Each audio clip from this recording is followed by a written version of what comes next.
Hi guys, how you doing? I hope you're doing well, and we are back with another video. You're gonna have an excuse to stay to me. My friend is like growing out, but it's at like an awkward stage, and I'm not a fan. Maybe if it was like here, I'd be alright, but I'm not a fan at the minute. And at the minute, my style says becoming a mom and then getting pregnant again. My style, I have no style at the minute because I keep growing out of everything. You know, I bought new clothes after having a little tea. And then, guess what happened? I got pregnant again.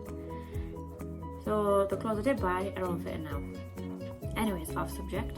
So we are back with another video. And today we are doing like my C-section recovery, how I found the C-section. Basically just all about my C-section. Not really about the labour, just more about like the C-section in general. And after it pretty much most of it's after it, and if I had any struggles and things like that.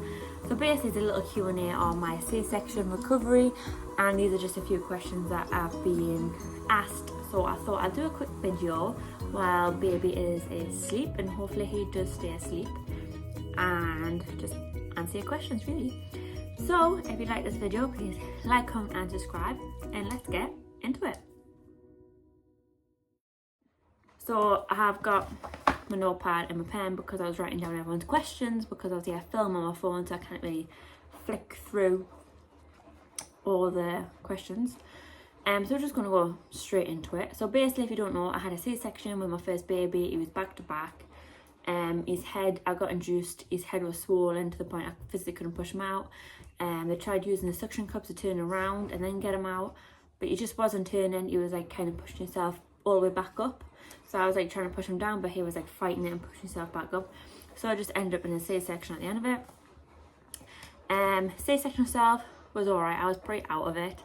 Like, I think it was all because of the spinal tap and the epidural.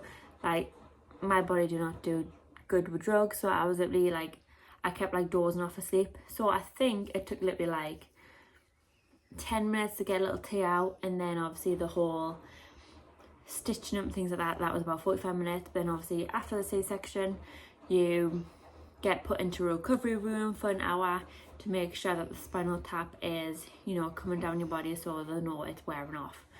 That bit of the whole recovery bit was a bit that shocked me. You know, they were pricking my toes. I was half asleep. I didn't hold a little tea until like 3 hours after I was actually born, because I was just that out of it. Like, my hands were like numb, even though the spinal tap was just meant to be like waist down. Mine was quite high up for some reason. Like, I couldn't move nothing. I just don't think my body does well for drugs.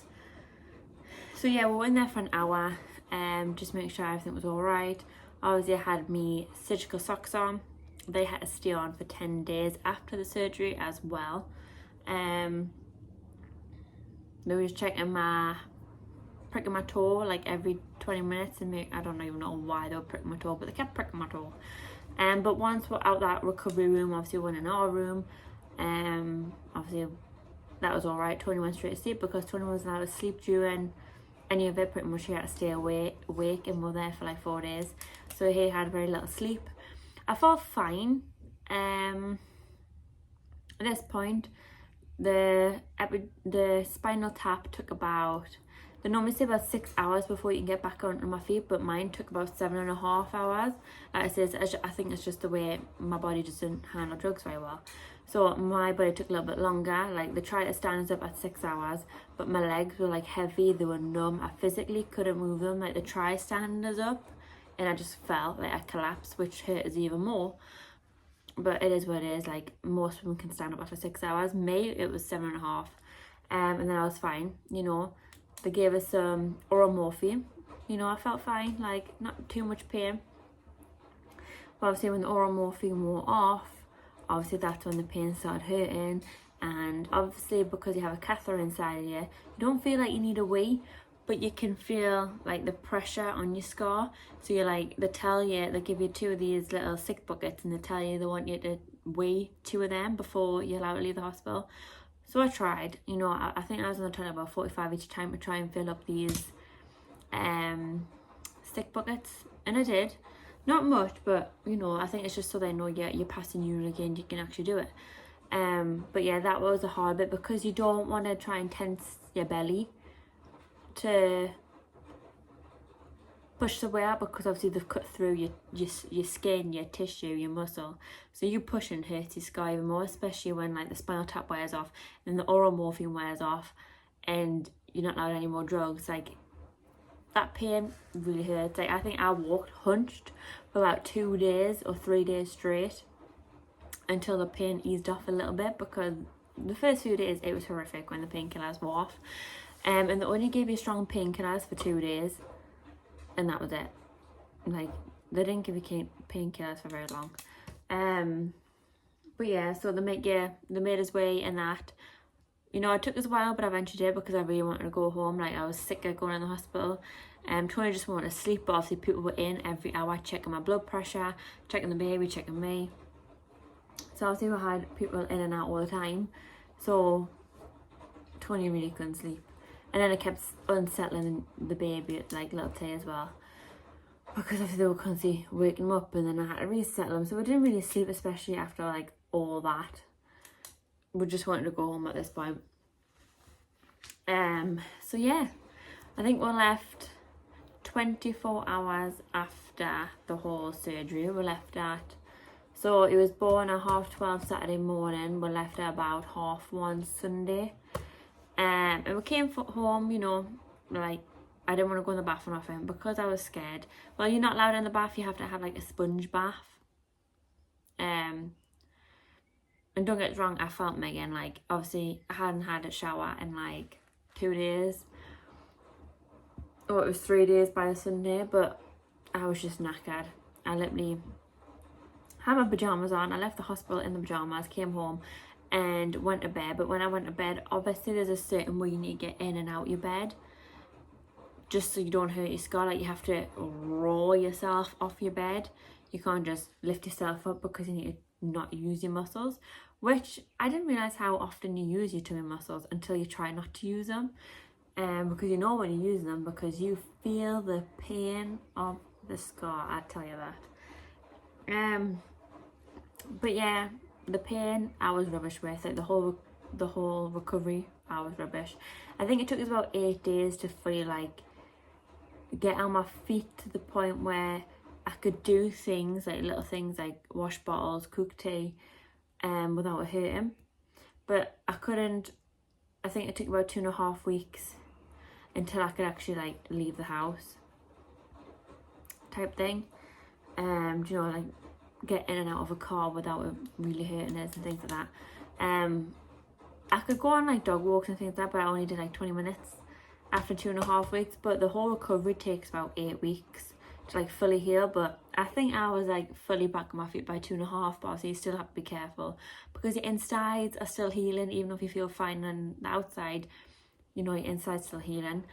But obviously during the whole recovery, the first 10 days, obviously you have to wear surgical socks, and then obviously Tony had to give his injections as well in my stomach for 10 days. I think it's just to stop blood clots and things like that. I think that's what it was. So yeah, we had that. I didn't know what that noise was there. So I had them, and then I also got these sachet things to help us go for number 2, which were absolutely horrible. It was like drinking sand in water that tastes like orange. Don't know what they were, but they were absolutely horrible. And Tony made us drink a pint of it every day, and I would try to refuse because it was that horrible. But you know, help us go to the toilet apparently. So yeah, I was on them for 10 days, as well as injections, as well as a surgical sock. After that, you know, I wasn't on anything. Like, I think I was just on paracetamol and ibuprofen, obviously on strong painkillers for 2.5 days out of the hospital. But I feel like you need about a week on these painkillers. Like, Tony had to go and get his codeine off his family, because the paracetamol, ibuprofen were not strong enough for us for the pain. So he had to go and get some codeine, and then obviously I was back on my feet after that. But you don't want to try and hide the pain too much, because you don't want to try to hide the pain, and then you're doing yourself more damage because you can't feel the pain, if you know what I mean. Anyways, so that was the whole what happened kind of after the surgery and what I was taking. How long does it take to fully heal? About 8 weeks, I say, 6 to 8 weeks, I said. But I felt fine after 2.5.